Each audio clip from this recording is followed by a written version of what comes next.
بیا دی حدیث پاک کی راضی چې یو انسان ماته یو لیشت ځان را نږدې کول غواړي،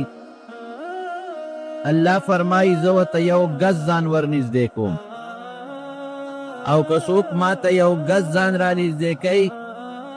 زه هغه ته 2 ګزه ځان ور نږدې کوم. او من اتانی یمشي اتیته هرولا،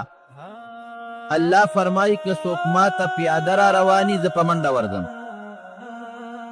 یعنی که بنده لږم کوشش کوي چې زه الله یاد کم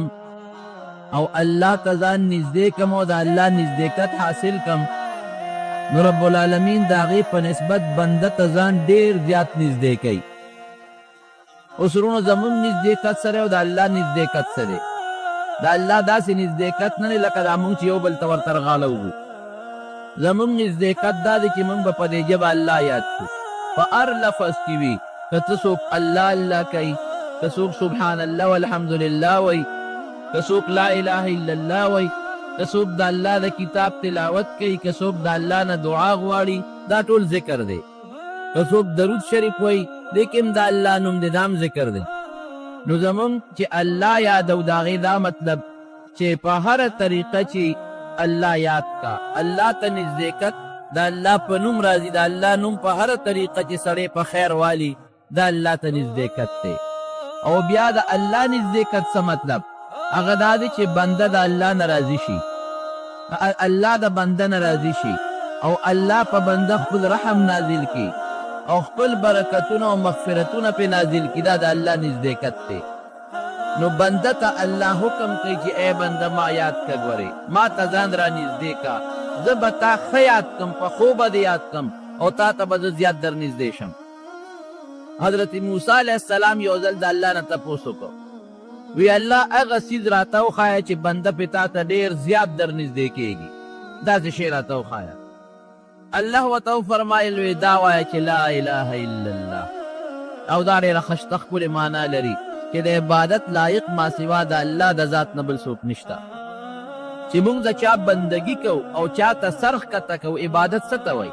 غایت التذلل، چې ځان ډېر زیات ذلیله کې او دا تندې چې د انسان شریف اندام دی دا الله ته په ځمکه په دې خاورو کې ولګې، نو ځان د الله په دربار کې ذلیله کول او عاجزي اختیارول د عبادت دی. نو لا اله الا الله څه معنا؟ چې د عبادت لایق چې مونږ چاته معبود وایو او مونږ یې په ښه یادو او مونږ یې هر وخت بلو او مونږ هغه ته سر ښکته کوو، دا بې د الله د ذات نه بل څوک نشته. نو وی لا اله الا الله وایا. حضرت موسی علیه السلام ورته وی الله دا خو هر څوک وایي، ما ته داسې ټکي وښایه چې صرف زه ویم او بل څوک یې نه وایي، چې زه پې تا ته در نږدې شم. رب العالمین ورته وفرمایل ای موسی وی که دا لا اله الا الله د تلې په یو چابړي کې واچې او دا ټولې ځمکې واړه اسمانونه په بل چابړي کې واچې، دا به دې درنوي، د دې نه دروند شی بل نشته. نو الله یادول او د الله نوم اخیستل چې لا اله الا الله، دې کې ډېر لوی خیر او ډېر لوی برکت دی. انسان په الله ته ډېر زیات نږدې کېږي. الله نوم چې دې واخیست الله درته نږدې کېږي. د طبراني شریف یو حدیث کې راځي، ما باندې خو ډېر خوب لګي دا حدیث چې چرته هم زما د نظر نه لاړ شي، یقین او که سترګو نه اوښکې مې ورسره وبهېږي. حدیث قدسي دی، وی چې څوک یو ځل الله وایي، چې څوک یو ځل ووایي چې الله، ګوره الله لفظ ویل د سړي د زړه کې داسې یو لذت او یو خوند پیدا کړي. چې څوک یو ځل ووایي چې الله، نو پروردګار 3 ځله ورته اواز کوي ولې بنده ولې بنده ولې بنده، 3 ځله هغه د الله د خپل اواز کوي. بنده څه چلو ولې بنده ولې څه چلو بنده ولې څه چلو. یو ښځه وي ځنګل کې روانه وه او شرمق په حمله وکړه. چې شرمق په څنګه حمله وکړله نو انسان خو بیا ځان بچ کوي، تښتي. نو خواره په منډه شو چې دا شرمق مې مات نه کړي. نو بچي ته سد شو، شرمق فوراً په غېږ کې بچي و، په هغه بچي حمله وکړه او هغه ماشوم د غېږې بچي ته هغه شرمق په خوله کې ونیوه. تا ته اندازه ولګوئ چې د مور د غېږ نه شرمق غوندې شی بچي په خوله کې ونیسي، په مور به څه تېرېږي. او بچي یې ترې ونیوه او شرمق ځنګل ته روان شو، منډه یې کړې او دی وی الله. د زړه نه د الله ټکې وویست.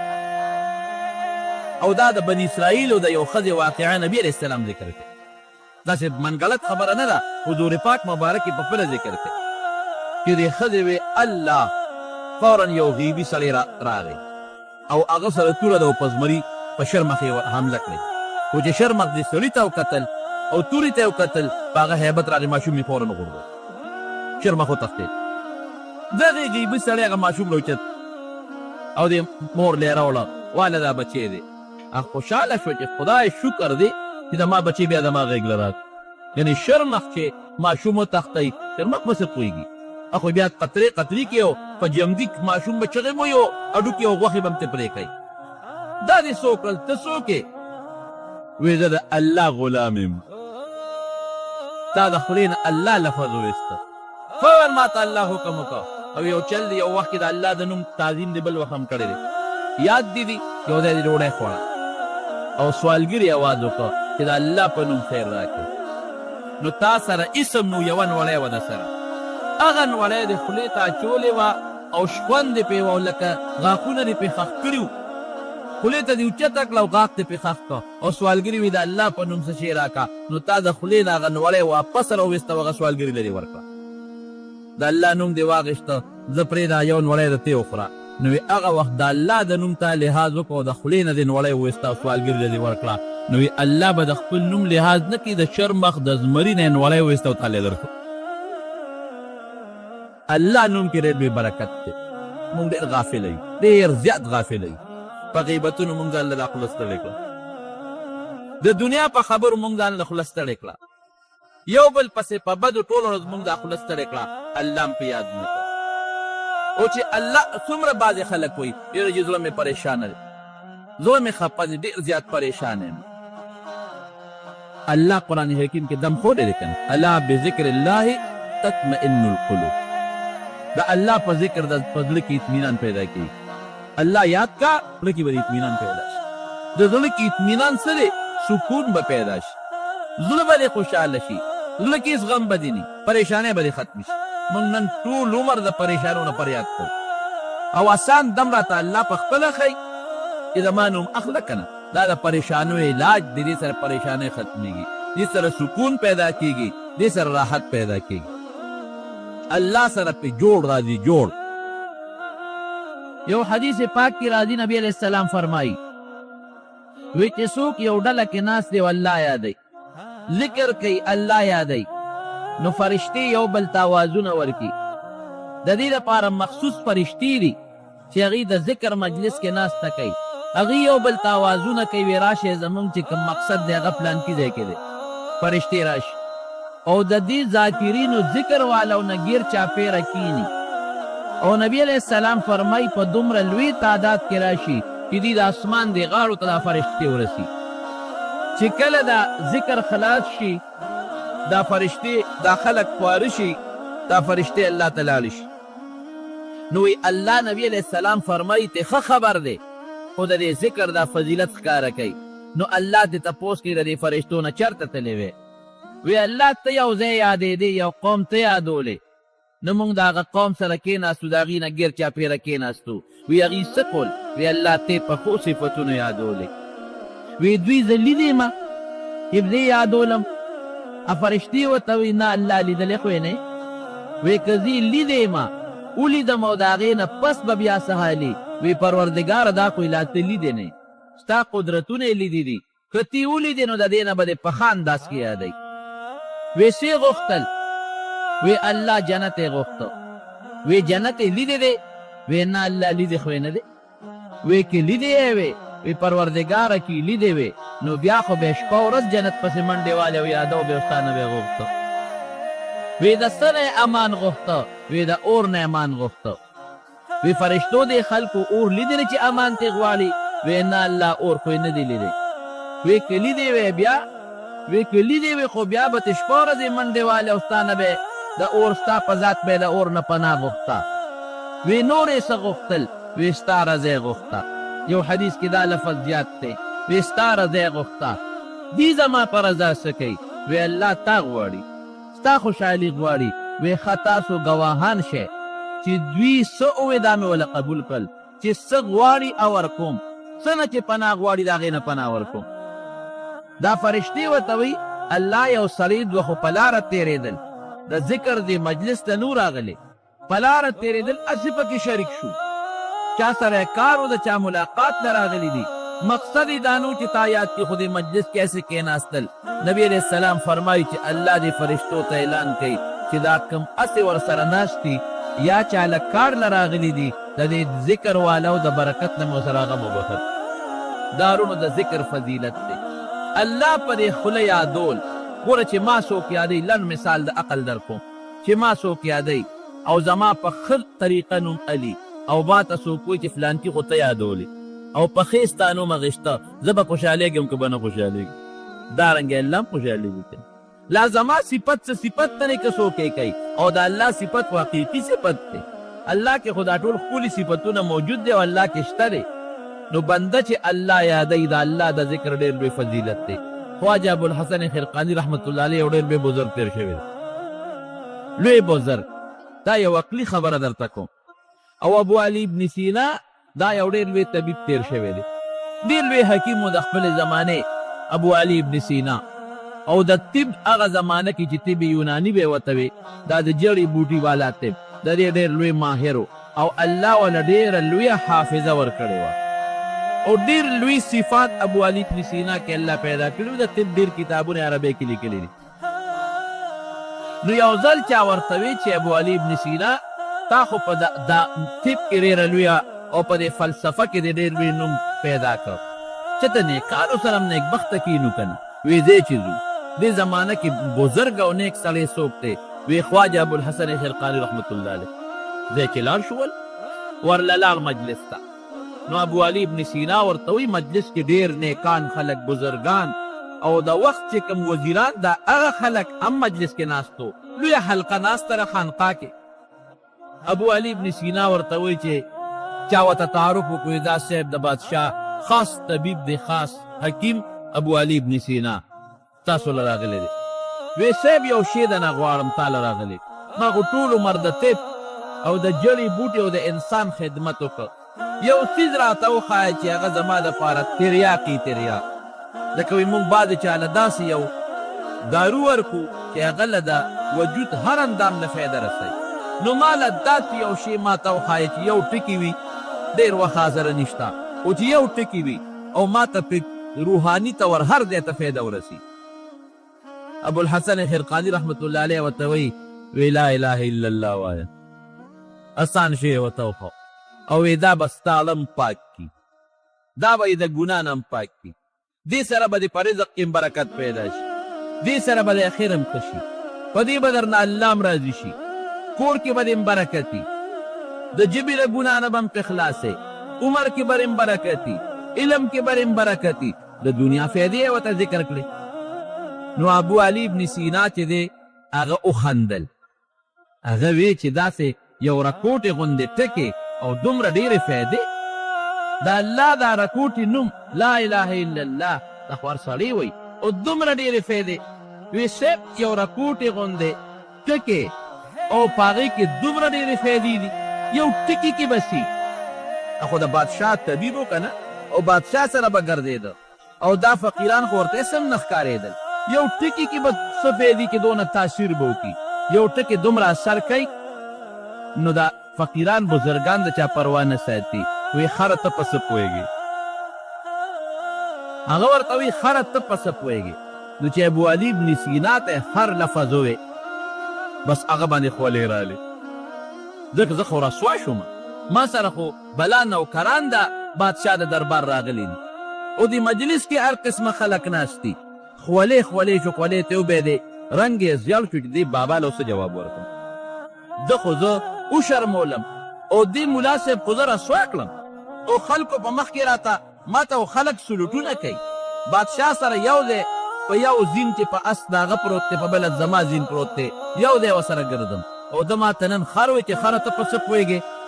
رنګ یې بدل شو، زیړ شو او خولې ته بېږي. ابوالحسن خرقاني رحمت الله علیه ورته وایي ولې هلکه رنګ دې بدل شو او خولې د نو بېدې، رنګ دې زیړ شو؟ وی ما ته دې خر ووایي، زه خو دې رسوا کړم او دې شرمولم، وی عجیبه خبره دا ده د یو خر په ټکي تا کې دونه اثر پیدا شو یو خر ټکي د کې دونه اثر وکړه چې رنګ یې دله زیړ کړه خولې یې د نو بیولې او ټکې څه شی دی خر نو چې د الله نوم دې زړه ته ننوځي چې څونه تاثیر به در کې پیدا کوي د خر د ټکي نه خو دونه اثر هلې او د الله د نوم نه به اثر نه اخلې چې لوی الله دی او د هغه نوم ته په ژبه والې لوی صاحب به د الله څخه راکړه توبه معافي غواړم د الله نوم کې ډېر لوی اثرات دي خو که موږ پرې سوچ وکړو او موږ پرې پوه شو مرګ انسان مني بوډا هم مني او ځوان هم مني بادشاه هم مني او غریب هم مني هېڅوک د مرګ نه انکار نشي کولی او دا هر سړی مني چې دې دنیا ته څوک رالل یو ځل به دې خامخا ځي او چې په کم لاره باندې د دنیا نه دي هغې ته مرګ وایي صرف دومره خبره ده چې زمونږ په مرګ باندې ایمان دی او د ډېرو خلکو په مرګ ایمان نشته مني او ایمان نشته اوس به ته وایې چې مرګ یو سړي مني نو د ایمان څه معنا چې ایمان پې نشته نو زمونږ دا یقین دی د مرګ ایمان دی ته وایي چې زمونږ دا یقین دی دا مقیده ده دا کلک جزم دی پورا هغه اخري مرتبه هم دا یقین دی چې الله هر انسان له یو خاص وخت مقرر کړی دی او یو خاص سبب مقرر کړی دی چې هغه خاص وخت راشي الله به هغه خاص سبب روچت کی او انسان نه بساو بس یعنی زمونږ ایمان دا دی چې انسان د دنیا نه ځي دی په خپله خوښه نشي تلی دی په سبب نشي تلی دی به د الله په حکم ځي الله ولا سبب مقرروي دا سبب بانه ده خو دا سبب وجلی نشي چې وجلي د الله ذات پې وجلي د الله ذات یو فیصله کړې ده هغه زمانه کې چې نه اسمانونه پیدا و نه دا ځمکه پیدا وه نه دا کائنات پیدا و هغه وخت الله ذات فیصله کړې و چې فلان کې به په فلان کې ټیم پیدا کوم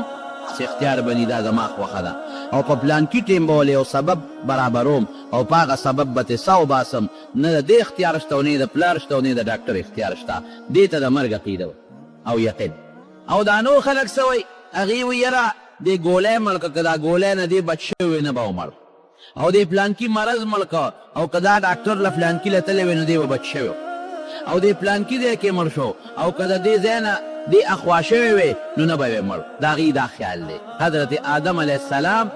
دنیا ته لومبې راغلی د انسانانو پلار دی مرګ نه بچ نه شو ورپسې راځه حضرت نوح علیه السلام حضرت ابراهیم علیه السلام حضرت موسی علیه السلام او ډېر لوی لوی پیغمبران او ډېر لوی لوی مضبوط خانان او مضبوط د جایداد خاوندان او د بنګلو خاوندان او ډېر لوی لوی طبیبان او حکیمان لقمان حکیم چې خلکو له به علاج کو هغه هم د مرګ نه بچ نشي او ډېر لوی لوی بادشاهان حضرت سلیمان علیه السلام چې داسې بادشاهي وه چې په مخ د ځمکه داسې بادشاهي د چا هم نه ده راغلې څنګه بادشاهي یې وه رب العالمین قرآن شریف کې فرمایي د الله نه یو درخواست کړی رب اغفر لی الله ما وبخه لومبی سوال خدا کوي رب اغفر لی وهب لی ملکا لا ينبغي لاحد من بعدی انک انت الوهاب خدایا ما وبخه او داسې بادشاهي راکړه چې تر قیامته پورې د بل چا سره مناسب نی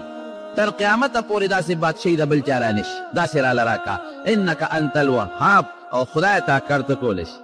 داسې بادشاهي ما ته را بخلی شي را کولی شي راله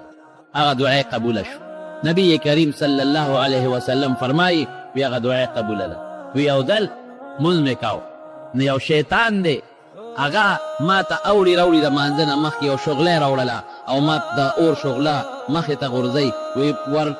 ور ټوپ مې کړه او کلک مې راونیو پیرې دی پیرې کلک مې راونیوه وی ما وی چې د جومات د ستن پورې تړم چې دا مدینې دا ماشومان ور باندې لوبې کوي وی زما د رور د سلیمان علیه السلام دعا مې رایاده شوه چې رب هب لی ملکا لا ينبغي لاحد من بعدی انک انت الوهاب خدای داسې بادشاهي راکړي چې د بل چا ني د هغه په پیریانو حکومت نو که ما دیني وه نو په دې پیري زما یو حکومت راته د هغه دعا کې له غوندې نقصان راته نو فرددته خاصیان مې زر وخښه چخې شه په مخه دې ته نو داسې بادشاهي خدای ورکړې وه چې د هغې په شان بادشاهي د بل چا نه وه پیریان تابع دي قرآن شریف کې الله فرمایي زه نه ویم هوا تابع ده قرآن شریف کې الله فرمایي ولسلیمان الریح غدوها شهر ورواحها شهر د سحر نه تر غرمې پورې به د تخت د یو میاشت مزل کو او بیا د غرمې نه پس تر مازدیګره پورې دې تخت به د یو میاشت مزل کو. او تفسیر ابن کثیر لیکلی دی، حافظ ابن کثیر، تختم عجیبه شاهي تختو، یو قالین به پې د پاسه پروتو او څومره کرسۍ به پې پرتې وې، 6 لکه کرسۍ به پې پرتې وې. ستا په جس کې 350 400 کرسۍ لګېدلي، او چې دا غټ 2 منزله جدي نو زیات نه زیات 450 500 کرسۍ دي شي، او بیا څومره بلا ده. 6 لکه کرسۍ به لګېدلې وې په دې قالین د پاسه، په دې تخت د پاسه. او دا 6 لکه کرسۍ کې لومبۍ به هغه خلک وو چې هغه په انسانانو کې نیکان خلک، او بیا به وروسته ورپسې هغه خلک وو چې په پیریانو کې هغه نیکان او صالحان خلک.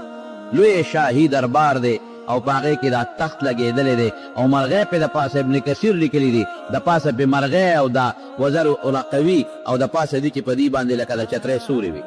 او هوا تابع ده. رب العالمین قرآن شریف کې فرمایي زینوې هوا تابع ده، نو هوا یخم تابع ده چې کله ضرورت راځي نو یخ هوا لګي، او ګرم هم تابع ده چې کله ضرورت راځي نو ګرمه هوا لګي. دا تخت به اوچت شي. مونږ خلک چې جهاز کې اوچت شي نو شیشه کې یو خوا ګورو سیل کوو هلکه سمندر دی، او شیشه کې بل خوا ګورو چې وګورو چې دا دریاب دی او که دا غرونه دي. او د سلیمان علیه السلام یو خوا بل خوا کتل نو چې به کله تخت په هوا شو نو سر به یې ښکته کو، د رب العالمین شکریه به ادا کول. خدای ستا شکر الله، دا دومره هوا دې راله تابع کړې ده. او دا به روان شو. قرآن شریف کې الله فرمایي رخاء حیث اصاب، چې ما ولا باد تابع کړی خو داسې لکه دا اوس د هوا برپه وي، کله طوفان راشي، کله زول راشي او طوفان راشي نو جز غرق کي، جز غلبېږي را غلبېږي. بعضې وخت کې هغه کپتان د جز اعلان وکړي چې موسم خراب دی، او خراب موسم کې جز تیم نشي. او قرآن شریف کې الله فرمایي رخاء، دا باد یې داسې تابع و چې دې باد کې لقړوت نو، طوفان پکې نو، هغه ګوله پکې نه و چې تابعېږي، او نه د خراب موسم څه احتمال پکې. رخاء چې کم خوا به ته او کم ځای ته بنیت و نو باد د ده تابع و، ښه اطمینان سره به یې هغه ځای ته رسو. اوس دا خلک وایي که نه وی دا باد پخوا به خلک اوس هغه شی ختم شو، اوس هم چې دا هوایي جذب خبره خېږي نو د هوا په زور باندې خېږي، د هوا په زور دی روان دی. بره هلکه دا خو بره یخني ده او کله ګرمي ده، او دا تخت به څنګه په هوا ته، دا د سلیمان علیه السلام معجزه ده. دا به نه وی چې لکه اوس جس څنګه دي داسې به ته نه، جس په اسبابو روان دی، او معجزه کې اسباب نه د پیغمبر د ګوتو نه اوبه بهېږي، نو هغه څه نلکه خو دلته نه وی لګېدلې چې اوبه ترې روانې دي، او نه شاته نه کوي شته. د الله طاقت دی، معجزه د پیغمبر دپاره د رب العالمین یو طاقت دی. بس د الله د طاقت مقابله څوک نشي کولی. دا لوی تخت به په هوا تابع شوه. حیوانات تابع دي ټول، حیوانات ورسره خبرې کوي. خبرې قرآن شریف کې الله وایي زه نه وی په لاره روان دی او په لښکر دی ورسره په ځمکه روان دی. دې وخت کې لوی لښکر دی او د دنیا فوج دی. یو میږی د سورې نه بار راوتې ده، د میږو مشره مور چې ده هغه د خپلو میږو ته اعلان کوي یا ایها النمل ادخلوا مساکنکم. دا قرآن شریف کې الله وایي لا یحتمنکم سلیمان و جنوده وهم لا یشعرون. ای میږو شابه فوراً خپلو سورو ته ننوځئ. سلیمان علیه السلام سره د خپلو لښکرو را روان دی. ګورې ریز مریض هم نه کي، د هغې د خپو لاندې که رالی دل به شی. دا اواز سلیمان علیه السلام واورېده. رښتیا ووایه موږ د میږي اواز اورو؟ نه، میږي خپل منځ کې لګیا دي خبرې کوي، موږ یې اواز نه اورو. دا اوازونه کوي خو موږ ته پته نه، موږ یې نه اورو. مرغۍ خبرې کوي موږ پرې نه پوهېږو نه اورو، او که واورو په مطلب یې نه پوهېږو. میږي لګیا دي. ای میږو سورو ته ننوځئ. شابه فوراً سلیمان علیه السلام سره د لښکرو روان دی او د پښو لاندې هم دل نه کي. فتبسم ضاحکا من قولها، چې سلیمان علیه السلام دا خبره واورېده مسکې شو، ویې خندل. مسکې شو، قرآن وایي فتبسم ضاحکا، مسکې شو، لږ یې هم خندل. اوهو میږی ته هم پته، دا حیوانات الله خبرې دي ته پته یي. قرآن شریف کې الله تعالی فرمایي چې وعلمنا منطق الطیر، ما د مارغانو په خبرو هم پوه کړی و. څومره چې مارغان خبرې کوي په هغې پوه څنګه چې انسانانو کې څوک په پنجابۍ کې لګیا دی، څوک په پښتو کې لګیا دی، او څوک په انګریزۍ کې لګیا دی، څوک په اردو کې لګیا دی. دارنګې د حیواناتو کې خپل منځ کې په خبرو کې اختلافات شته، لیکن په هغه ټولو سلیمان علیه السلام خدای پاک پوه کړی. کوم ځای کې چې اوبه نشته اوبه، نو ځان سره به یې دغه ګرځو، هدهد ملا جرګک به یې ځان سره ګرځو. ملا جرګک له الله دا یو پوهه ورکړې ده چې هغه یو ځای کې پته ورته لګي چې اوبه دلته څومره لاندې دي، 10 ګزه لاندې دي او که 20 ګزه لاندې دي. اوبه بیا خوږې دي او که دې ترخې دي. نو ملا جرګک به یې ځان سره ګرځو دې دپاره چې ما ته د اوبه ولو. یو ځای ته لاړ، هلته ملا جرګک وګوری نشته، نو غوسه شو، لمانځه وخت اوس، او دلته چې موږ ته څه پته لګي چې اوبه څومره لاندې دي، څومره ځای کوي که نه چې اوبه ځان له راوباسو، ځکه پیریان او دیوان په قبضه کې دي. ملا جرګک نشته. قسم یې خوړه قرآن شریف کې الله وایي وی که دا ملا جرګک ماله په ګوتو راغی نو زه به یې وجنم پرېږدم یې نه لاصبح وجنم ذبحه کوم بیا به سخته سزا وله ورکوم دې کې ملا جرجک راغی چېرته تللی اوس ګوره داسې ته ویلی شي ملا جرجک ته چې چېرته تللی خپل طوطي ته ویلی شي چېرته تللی خارو ته وی چېرته سپي ته ویلی چېرته تللی وی باقاعده خبرې ورسره کوي په خبرو یې پوهېږي هغه ډېر هوښیار و دا نوې ناشنا سیل او سیاحت دار چا خوښ ملا جرګک هوښیار و هغه وی صاحب دلته راسره نور ملګري یو ځای شو په دې ونه ناست وم هغې وی چې دلته یو ډېر زبردست ښار دی چکر نه لګې ما وی راشه سیل به وکړم خپل آقا ته به هله ویم چې دا ښار څوک دی او کوم ځای دی لوم صاحب دا د یو کلی دی سبا ورته وایي د هغې یو بادشاه ده او هغه د بوتانو عبادت کوي ګوره څومره لوی طاقت خدای سلیمان علیه السلام له ورکړی هغه منې که نه په هوا کې روان دی پیریان تابع دي لیکن د غیب وایي د مو سره ګورې بیا هم نشته د ملا جرجک نه معلومات کوي چې اوبه څومره لاندې دی څومره نه دی قرآن وایي او ملا جرجک نه معلومات کوي ملا جرجک ورته وایي چې هلته کې بله بادشاه ده او هغوی د بوتانو عبادت کوي ها بوتانو عبادت کوي وی ولېږه ښه یو خط تله در کوم د یو ساعت دا خط وغورځوه پته دې لګو چې ته رښتونی او که دروغجن یې نو خط یې وله مخوکه کې کېښام هغه لاړ والوته او خط یې هغه ملکې بلقیس ته په غېږ کې ورغورځو واپس راغی هم وله په غېږ کې ورغورځو هغې کې ورته سلیمان علیه السلام لیکلي وي نو سلیمان انه بسم الله الرحمن الرحیم الله تعالی علی واتونی مسلمین چې ما ته زما تابع کېږې به دا کفر و شرک به پرېږدې ایمان به راوړی خبره مې دې پورې کوله هغه پوره قصه درته نه کوم خو چې زما کوم ځای کې مقصد دی هغې له راځو چې حیوانات تابع دي خبرې ورسره کوي میږو په خبرو باندې پوهېږي خبرې ورسره کوي باقاعده خبرې اورې خو پوهېږي او پیریان یې تابع دي داسې حکومت دی نن سبا یو پیری څوک نشي تابع کولی پیریان یې تابع دي او پیریان یې څنګه تابع دي داسې تابع دي قرآن شریف کې الله فرمایي په دریاب کې غوټې وای او ملغلرې او یاقوت او مرجان او دا لالونه وله راوباسي داسې تابع واصلنا له عین القطر قرآن شریف کې الله فرمایي وی تانبه او پیتل مې ورته آسان کړي قیمتي شی په هغه زمانه کې تانبه او پیتل اوس هم قیمتي شی دی آبادۍ کې به د تانبې او د پیتلو استعمال کو په دروازو کې او په پیلرو کې او په دې نقشو نګار کې به د هغې استعمال کو الله وایي داسې مې ورته آسان کړي چې د پیتلو غټ کان به او چې ګوتې به یې وروړې داسې به قوبېده لکه د اوبو په شان چې تانبه او پیتل ویلې کې څونه خرچې پکې هغه چې به یو کف پې نارې کړې نو ویلې به شوه او چې څه به یې ترې جوړول او کومه نقشه به یې ترې جوړوله او کوم ډیزاین به یې ترې جوړول نو هغسې جوړولی شي بل کمال وله رب العالمین ورکړی ومن الجن من يعمل بين يديه بإذن ربه قرآن شریف وایي پیریان مې تابع کړي من يعمل بين يديه د مخکې به یې کار کو بإذن ربه د الله په حکم او چې کوم پیری به کار کې سستی کول او کار به یې نه کو نو قرآن کې الله څه وایي ومن يزغ منهم عن امرنا نزغه من عذاب السعير چې کوم پیری به د سلیمان علیه السلام خبره نه منله او کار به یې نه کو موږ به مضبوطه سزا وله ورکول الله قرآن شریف کې فرمایي نو رب العالمین د پیغمبر ټوله توجه خو څه ته یي دین طرف ته یي نو د الله په حکم یې بیت المقدس جوړل شروع کړو خپل مقصد ته رانه بیت المقدس یو ډېره ښایسته نقشه یې جوړه هغه نقشه پیریانو له ورکړه پیریان کار زر کولی شي انسان په نسبت پیریان هر ځای ته رسېدي شي په یو سیکنډ کې او په 15 منټو کې کوهستان ته هم رسېدي شي او په لږ وخت کې د کوهستان نه اعلی لرګي هم را رسولی شي او دریاب کې هم غوپوي د دریاب د ویښ نه د ملغلرې او دا جواهرات راوړلی شي کار کوي نو رب العالمین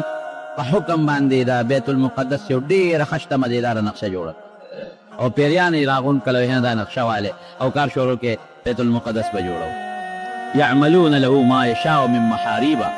وتماثيل وجفان كالجواب وقدور الراسيات اعملوا آل داود شكرا وقليل من عبادي الشكور قرآن شریف کې الله فرمایي غټ غټ بلډینګونه به سلیمان علیه السلام د دې پیریانو جوړول او پخلی به یې وله کول نو څنګه پخلی به یې وله کول دیګونه به یې وله پخول خدا نه د مونږ د دیګ په شان دی قرآن شریف وایي قدور الراسیات هغه دیګ چې څوک یې د دی نه لقولی نه شي غټ غټ دیګونه څوک د دی نه نه شي لقولی هغه دیګونه به یې وله پخول او جناب د دنیا دعوت به خلک به راتلل او لنګر به چلېده او شاهي دربار به نقشه یې ورکړه سلیمان علیه السلام وی دا بیت المقدس په دې نقشه جوړول غواړم ډېره ښه ده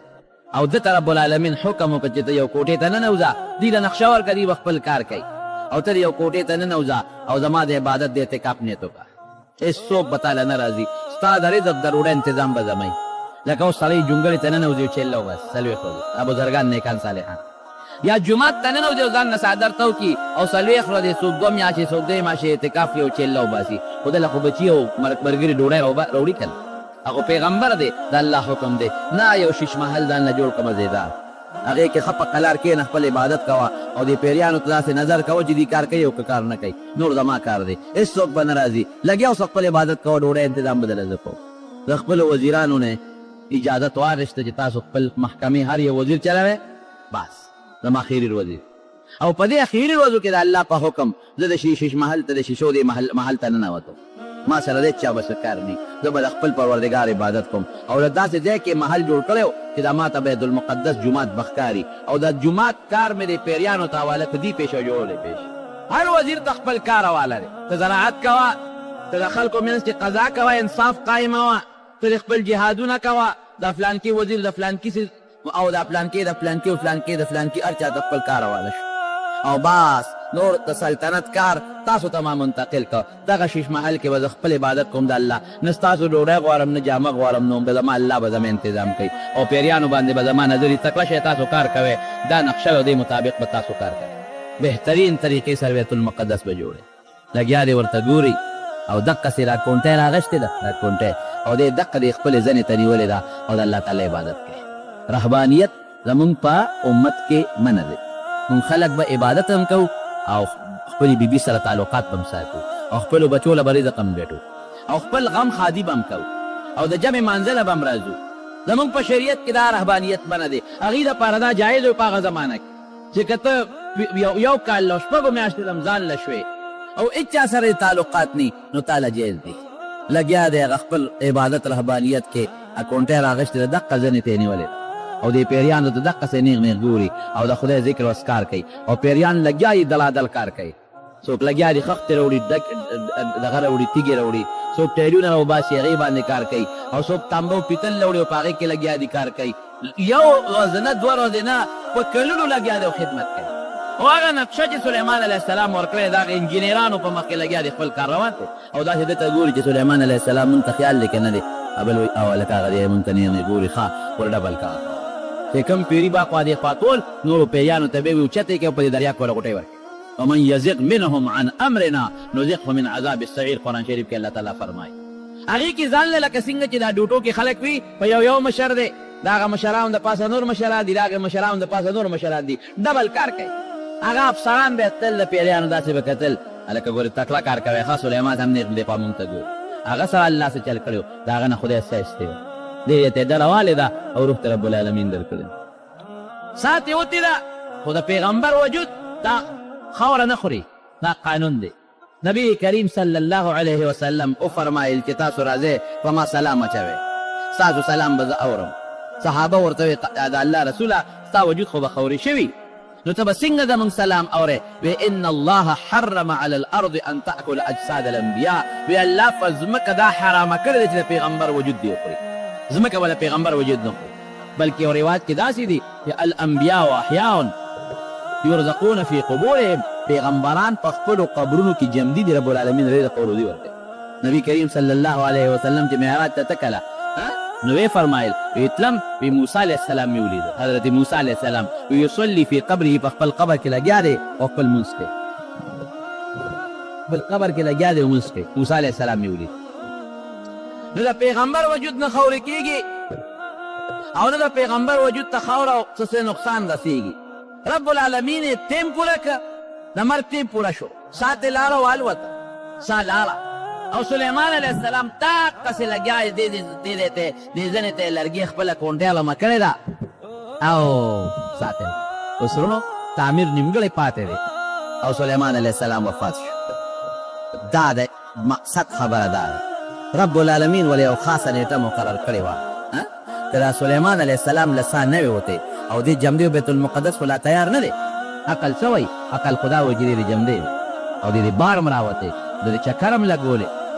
چې یو سړی د لرې دی نه په دوربین کې ګوري یو شي ته یا یو سړی په شیشه کې یا په کیمره کې یو شي ته ګوري او یو سړی راشي او مخامخ په چکر لګي دواړو کې فرق شته کې نشته عقل څه وایي عقل وایي چې الله دومره صبر خو به دې ورته کړی چې دا بیت المقدس خو جوړ شوی الله دومره صبر به دې ورته کړی وی چې د بیت المقدس خو جوړېږي د عبادت دپاره چې یو مونځ به د جمع پکې کړی وی یو سړی چې کور جوړوي مقصد یې پکې سي چې زه په دې کور کې اوسم یو سړی جومات جوړوي او شروع بې وکړي او په دا منځ کې پکې مړ شو خلک څه وایي اوهو دې غریب خو ډېر په مینه جومات روان کړو یاره چې دونه عمر خو یې وی چې د یو مونځ خو یې پکې کړی وی اوس عقل ستا یو څه وایي فیصله د الله بله دقه ځای کې زما غرض دی عقل وایي چې لږ دونه ژوند دی وی چې سلیمان علیه السلام دا جومات په خپلو سترګو د جوړېدو نه پس لیدلی عقل وایي چې په ډېر محبت او مینه جومات روان کړی دی او دا ته مکمل شوی وی او ده د هغې معاینه کړې ورڅه خوند به یې کړی عقل وایي چې دا جومات یې جوړو د عبادت دپاره چې ده یو مونځ خو د جمع پکې کړی وی یو ورځ اعتکاف یې پکې کړی وی دا زما عقل وایي دا الله فیصله څه الله فیصله دا وایي چې الا ان نفسا لن تموت حتی تستکمل رزقها چې کوم روزي مو وله مقرر کړې ده او هغه روزي وخوري او هغه پوره شي نو جومات که نیمګړي میوه دي سا به وباسه واده کې نه دي کړی کوېدنې کړې ده او سبا ډولی ده نو سا به ترې وباسم چې نیټه پوره شو الله دا وایي زما عقل څه وایي یاره یو ورځ خو به یې ورته کتلي چې د واده دا خوشحالي خو یې لیدلې نه نه پالنګ باندې به دې سا وباسه زما قانون الله وایي دا دی د الله قانون څه وایي بچو له روان دی لاس کې میوه نیولې ده چې دا بچو له وړم زما عقل خو دا وایي چې ډېره خواري کړې ده او ډېر په مینه کې روان دی چې کور ته ورسي او دا امونه په دې بچو سره یو ځای خوړلې زما عقل دا وایي د الله فیصله څه وایي نه امونه به دې په لار کې د ګوتۍ نه غورځېږي او په لار کې به مري داسې ده که نه ده زما عقل او ستا عقل او د خدای فیصله دلته کې یو بل سره ټکراو ده عقل یو څه وایي الله بل څه وایي عقل ناقص دی د الله پویه کامله ده عقل خدا وایي چې د نبي علیه السلام 3 کاله عمر دی په 3 کاله کې د حضور پاک نه څونه خیر امت ته ورسېد وایه که نه عقل خدا وایي چې 3 کاله نه او 3 کاله عمر وي نو خیر به نور څونه رسېدلی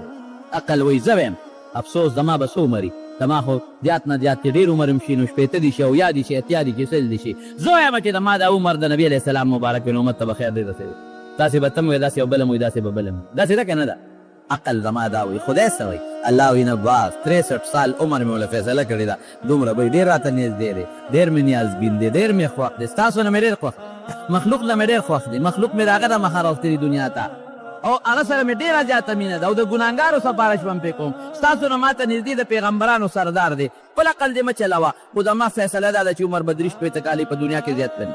دا د عبرت خبرې دي زما نو عقل وایي چې سلیمان علیه السلام خو دا جومات لږ نه دي وي که نه چې جوړ شوی دی او یو مونځ خو یې پکې کړی وي که نه ما د جوړېدو نه پس او لکه غوندې ناست یې پکې کړی وي که نه عقل دا وایي رب العالمین څه وایي نه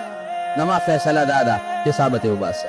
دقسې تکیاوالې ده دا کونټۍ دې ځینې تاړمه کړې ده او پیریان هغې نیغ نیغ ګوري ورته هغې پې نه دي په دې باندې چې د سا وتې ده خو ورته دا پته لګېدلې وي چې سلیمان علیه السلام په وفات دی پیریانو بیا څو کال اخېستی شي هر څه به یې په نیمه کې پرېښو تښتېدلې ده پیریان خو زورور خلک یې اور نه پیدا دي غوسه خو یې دومره ده چې څوک ټینګېرې ورته نه شي غوسناک قوم دی رب العالمین قرآن شریف کې فرمایي فلما قضینا علیه الموت چې موږ په هغه د مرګ فیصله وکړه ما دلهم على موته الا دابة الارض تأكل من سأته چا خبر کړ پیریان وینه خدای مقرر کړ لاندې وینه لګیا دي هغه شیش محل کې خدای وینه راوستل او هغې کې لګیا دي او د دې کونټۍ داوې خو ورو خوري وینه لګیا دي ورو خوري خوري خوري خوري خو چې دا کونټۍ هغه ویښ وینو او لاندې نه وخوړلې شوه نو کونټۍ پرېوته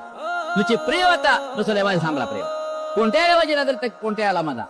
فلما قضينا عليه الموت ما دل على موته الا دابة الارض تأكل من سأته فلما خر ترى بريوت تبينت الجن ان لو كانوا يعلمون الغيب ما لبثوا في العذاب المهين پیریان وقت یلکه سلیمان علیه السلام خو هغه پرېوت خو وفات شوی دی هلکه کونټۍ چې وکتله او دا خو 6 میاشتې مخکې وفات شوی دی بلکې حافظ ابن کثیر وایي 1 کال مخکې وفات 1 کال یې کونټۍ ته دروالی 1 کال پیریان لګیا دي کار کوي او شیش محل ته دي تماشه کوي چې سلیمان موږ ته ګوري که نه ګوري زر رامنډه کړي هلکه موږ ته نه ګوري ګوري ښه ډبل 1 کال پیریان لګیا دي او ډبل کار کوي او انجینران لګیا دي د پیریانو کار کوي چې لاندې وکتل لکه دا وینه چې لګېدلې دي او دا دونه ځای خوړلی څونه موده کې به دا خوري اوهو دا خو 1 کال شو چې وینه دی کونټۍ تاړم او دا کونټۍ خوړلې ده فلما خر چې را پرېوته تبینت الجن قرآن عجیب الفاظ دي پیریانو ته پته ولګېدله ان لو کانو یعلمون الغیب لکه موږ چې څنګه بعضې خلک کوي پر انسانانو کې بعضو سره علم غیب دی پیریان هم وایي بعضې پیریانو سره علم غیب دی اوهو که زموږ پیریانو سره د غیب علم وی دا دومره عذاب کې به ولې مبتلا و موږ ته خو به 1 کال مخکې پته لګېدلې وه چې سلیمان علیه السلام وفات شوی دی دا ډبل کار به م ولې مرګ چې راشي سلیمان علیہ السلام سره پیغمبري وه ښه مضبوطه پیغمبري بس د دنیا مرګ نه پیغمبری بچ نه کړی شو داسې سلطنت و چې داسې سلطنت قرآن وایي د بل چا نه تېر شوی دی او نه به راشي هغې سلطنت بند کړی شو پیریانو باندې تسلط د بادشاهي ده پیریان تابع دي دیوان تابع دي د بلقیس تخت ولا رب ته سترګې کې راوړي د بلقیس تخت چې کله راوړه که نه وی څوک به راوړي قرآن شریف کې الله تعالی فرمایي یو پیری وی وی صاحب زه به یې راوړم څونه ساعت کې به یې راوړې قبل ان تقوم من مقامک دومره ساعت کې به یې راوړم چې ته د ځمکې نه پاسې دومره ساعت کې به راوړم چې ته د ځمکې نه پاسې بل څه وایي وقال الذي عنده علم من الكتاب انا اتيك به قبل ان يرتد اليك طرفك وی ته به یې څومره ساعت کې راوړې وی زه به یې دومره ساعت کې راوړم چې سترګه ته څومره راپې سترګې رپ کېدله دا ګورې منګلت خبرې نه دي د ډایګیسټ او د اخبار خبرې نه دي دا د قرآن خبره ده دا د الله خبره ده خو دا چې کوم وایي چې زه د په رب د سترګې راوړم دا څوک دی الذي عنده علم من الكتاب دا هغه څوک دی چې د سلیمان علیه السلام په رعیت کې وزیرانو کې د تورات عالم دی د تورات علم دی ورسره هغه ورته وایي اسم اعظم دی ورسره هغه ورته وایي علم من الكتاب او یې زه یې دله راوړم دومره ساعت کې چې سترګه رپې ته تکړه شره ویړه په رب د سترګې کې د بلقیس تخت هم یو شاهي تخت یو بهترین تخت په رب د سترګې کې راوړو په میدان کې ورته کې او د الله شکریه ده داسې پیریانې تابع دي داسې جناتې تابع داسې دیوان او په دریاب کې ورلغو پی وی داسې پیریان مرګ نه بچ نه شو دنیا کې مرګ نه بچ نه شو مرګ راغی ورته او خبرې ورسره حیوانات هم کوي او مارغان هم ورسره کوي او د میږو په خبره هم پوهېږي او پویه خدای څونه ورکړی الله اکبر بخاري شریف کې حدیث دی نبی کریم صلی الله علیه وسلم فرمایي وی دوه ښځې وې د یوې ښځې بچې شرمه خو تختو د یو هم زوی دی او د بل هم زوی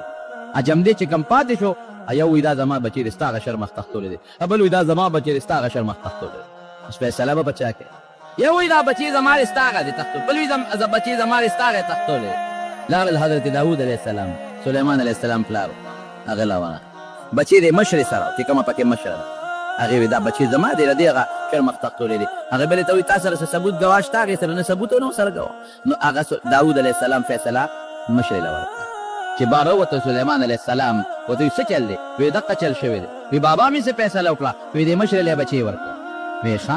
وایي په ما فیصله کوی چې دله وکړه کشرې وایي او صاحب دا فیصله راله خدای دپاره زما له پې مطمئن نه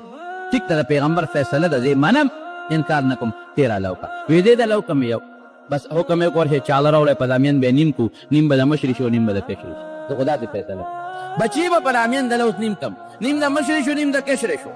بچی ته واغش چلی پسې لک راغی مشره مطمئنه د غږ نه کوي کشرې چغې جوړې کړې وی خدای لپاره مې لاله د دې مشرې شو خو مې لاله د دې مشرې شو د دې شو خو مې لاله سلیمان علیه السلام بچی راغی کشرې وی استا دی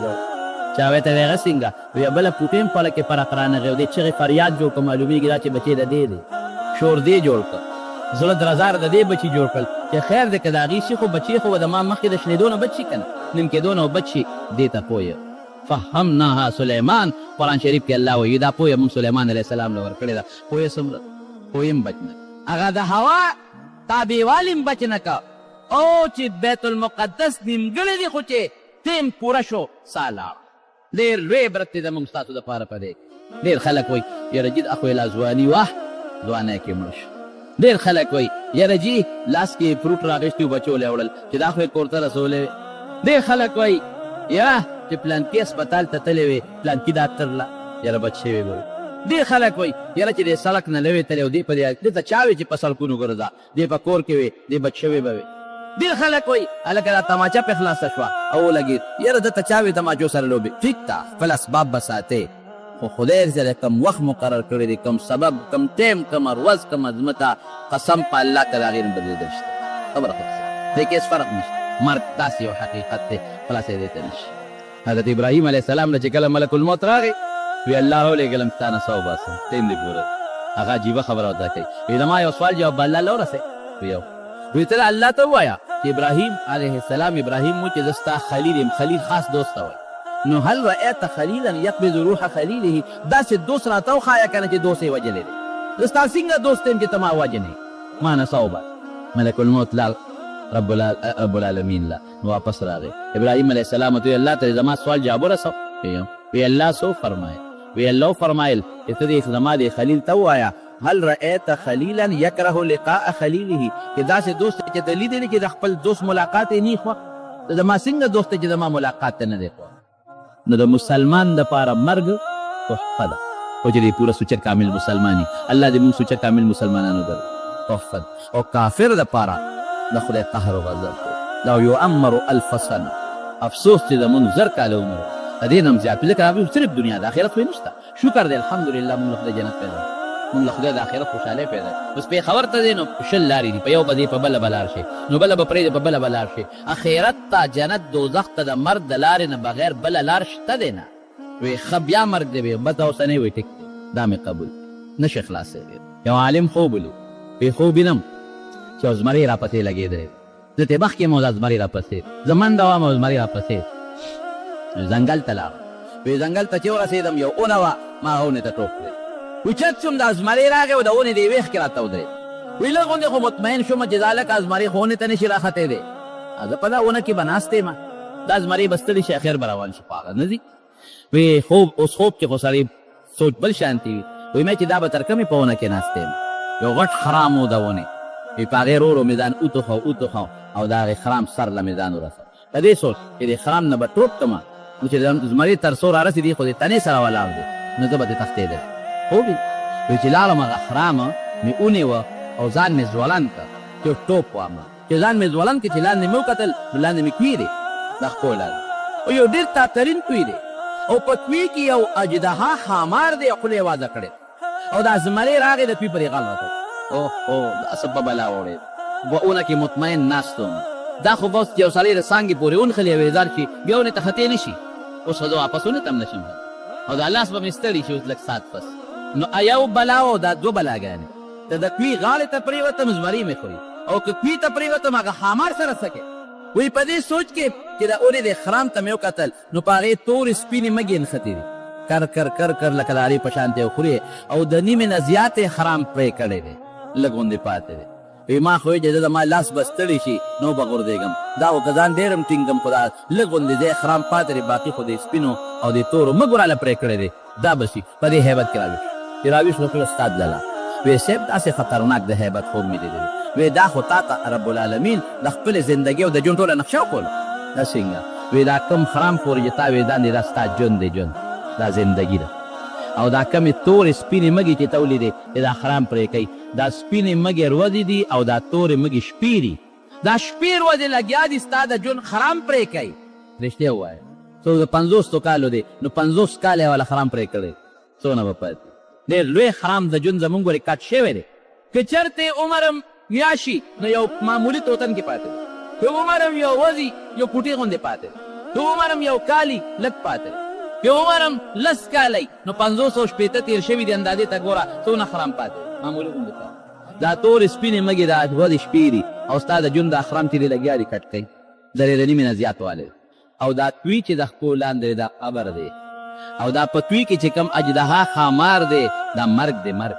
دا به خامخا تک در کوي بچ کېدی ته نشي نه د دې خرام نه بل خوا تلی شي دا به کټ کېږي او د کوي له به او د کوي په غاړه چې دا کم در پسې لګېدلی زمری دی دا ملک الموت دی دا ملک الموت دا ملک الموت ته پرېږدي نه د د خلاصېدی نه شي دقې قبر نه به او په قبر کې چې دا کم ښامار دی دا مرګ به دله خامخا ټک دی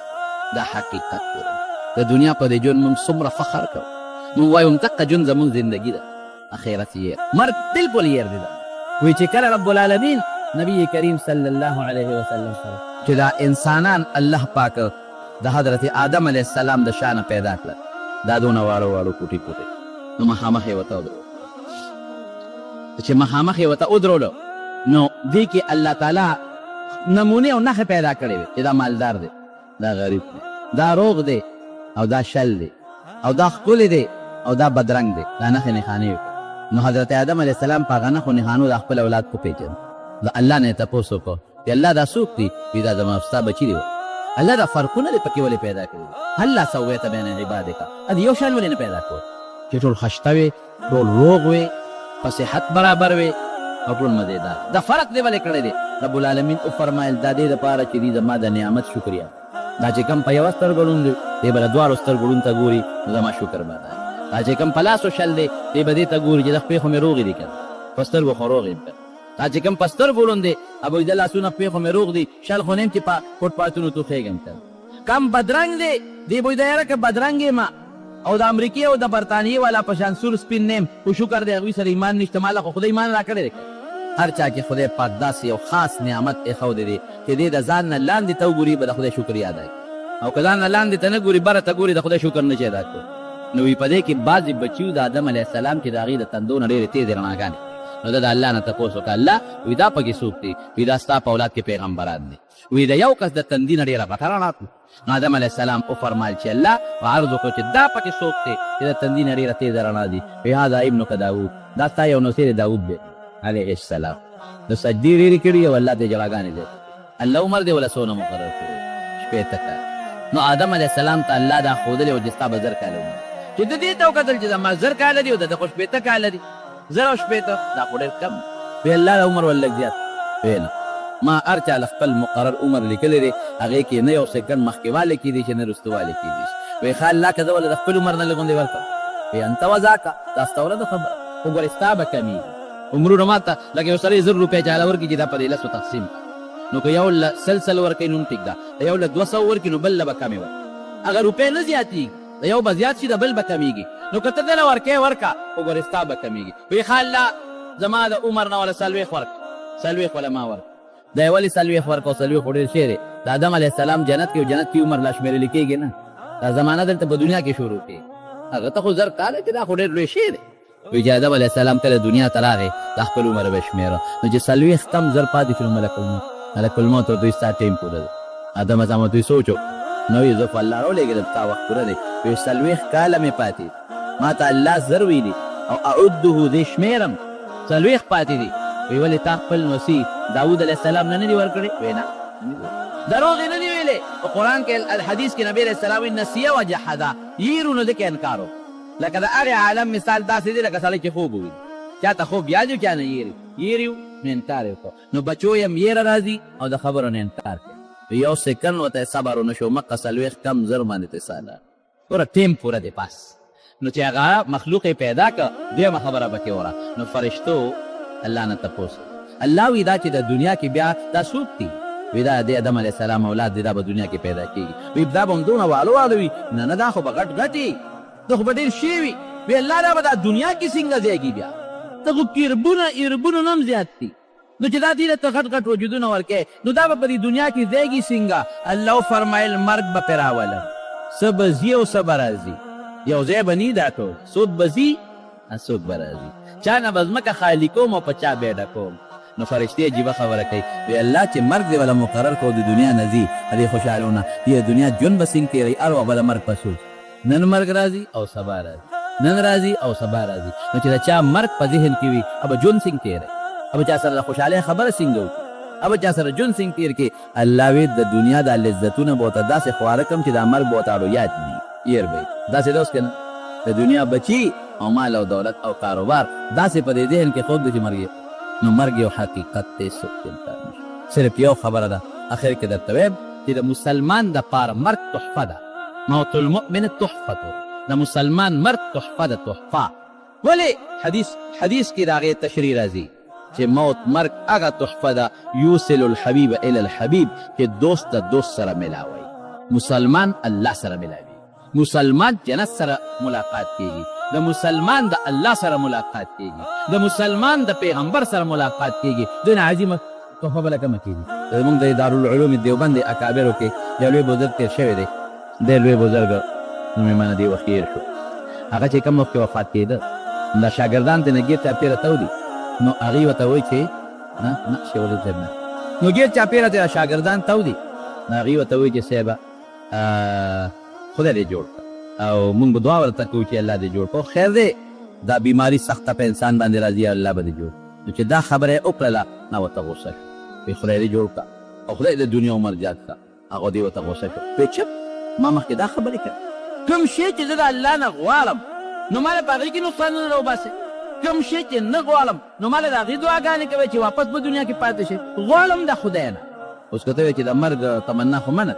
مرګ به نه غواړم حدیث کې راځي که نه لا یتمنا احدکم الموت چې د مرګ تمنا به نه کوي نو ګورې حدیث کې سره دیم ټکي شته هغې ته مونږ نظر ته نه دی کوي هغه کې دی چې لدر نزل به چې په ده باندې یو ضرر تکلیف دی د دنیا د بدن تکلیف وي یا د بچو نه دی به مرګ نه غواړي او که دی د الله د ملاقات شوق دی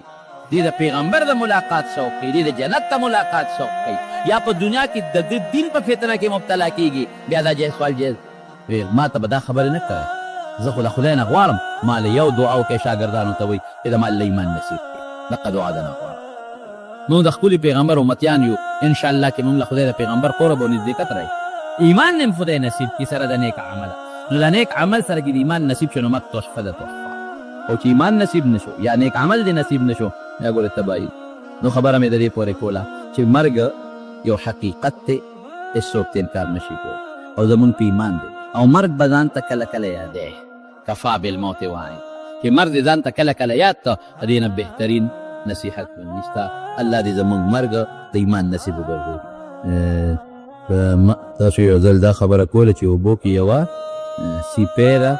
یو بوجۍ ده چې ډېر اهمیت لري ما نه یېره ده جناب رمضان زکات وباسي د په یکم رمضان د زکات رقم جدا که خو لا پوره تقسیم شوی نه دی چې اتم لسونو دی پس ورته نور رقم ملو شو آیا دغه زکات د یکم د ده کافي دی او په نورو ښه ګوره که په یکم کال کې به یو ځل زکات وباسي نو که په یکم رمضان ستا د زکات کال پوره شوي نو یکم رمضان باندې د خپل مال حساب وکړه چې کال پې پورې زکات په ورکړي د یکم رمضان نه پس چې کم کال مال راغی بس دې باندې خو لا دا به هغې سره نه جمع کېږي دا به سره بیا دوباره جمع کیږي چې بیا بل رمضان راشي نو درې به بیا ورکړي کال کې ځان له یو ورځ مقرر کا یہ کال پس کال چې کال دې په مال پوره شو بس په عقر حساب کوه زکات دې جدا که لا دې ورکړی هم نه دی خو چې زکات دې جدا که چې دا زکات پیسې دي او ټیم پې پوره شو د هغې نه پس چې نور مال راغی دا به جمع کېږي خو د بل کال دپاره دا تېر شوي دپاره نه وي زما د زوی ټېسټ اعتبار پر الله دې پکې کامیاب څوک چې ټېسټ کې شرکت کوي الله دې ټول کامیاب په لاره کې چې بریکري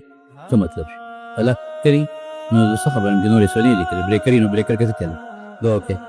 خو هم د دین د بریکر نه ساتي الله العالمین ته زموږ ایمان سالم کې خدایا زموږ مرګ خشته کې خدایا دراز عمرونه نصیب کې ځکه نبی علیہ السلام فرمایي چې د چا یو ورورو هغه دوه ورونه یو ځای مسلمانان شو یو شهید شو او بل چې دی نو هغه جمدیو هغه یو د هغې نه وروسته وفات شو ډېره موده پس نو چې چا په خوب کې ولیدل نو هغه وروستني دپاره ډېره لویه خوشحالي ولیدل نو نبی علیہ السلام ته وی هغه بل خو ګوره شهید شوی او دی په خپله بستره مړ شو او د ده خوشحالي ډېرې وي وی هغه چې د ده نه پس کومې مونځونه او صدقې او نیک عملونه کړي دا وي چې ته تلي نو یو ورځ هم چې سړی مونځونه وکړي او ذکر او اذکار وکړي دا لوی غنیمت دی الله دې زموږ ستاسو دراز عمرونه نصیب کړي او دراز عمر دې د الله د عبادت لپاره نصیب کړي او الله دې د خاتمه په ایمان نصیب کړي الله دې د نبی کریم صلی الله علیه وسلم مرګتیا نصیب کړي څوک چې مریضان دي دوی کې الله تعالی شفا ورکړي د څوک قرضداران تنده سي د حلال رزق نصیب کړي څوک چې مردگان وفات شوي الله د ټولو مغفرت نصیب کړي څوک چې پریشانو غمونو کې مبتلا دي هغه ته الله په خوشحالو باندې بدل کړي خدای موږ د بغضونو حسدونو نه وساتي الله د مخلوق د شر نه وساتي په دنیا او آخرت کې د رسوایي او د بیزت جن نه پامن کې وساتي الله زموږ د دوستان د هغوی بچي او رشتہ داران د هغوی بچي الله د ټولو د دنیا او د آخرت خیرونو برکتونه نصیب کړي د حضور پاک د جمیل ادم جنت ته بوتلی کړي د هغې د مبارک لا ته حوض کوثر رب نصیب کړي د چا اولاد دي الله نارینه اولاد یې ور نصیب وګرځولی کړي څوک په سخت ټینشن غمونو کې مبتلا دي هغه الله په خوشحالو باندې بدل کړي الهي العالمین د رحم باران د جبې سوال وکړي خدایا د رحم باران وکړي الله د رحم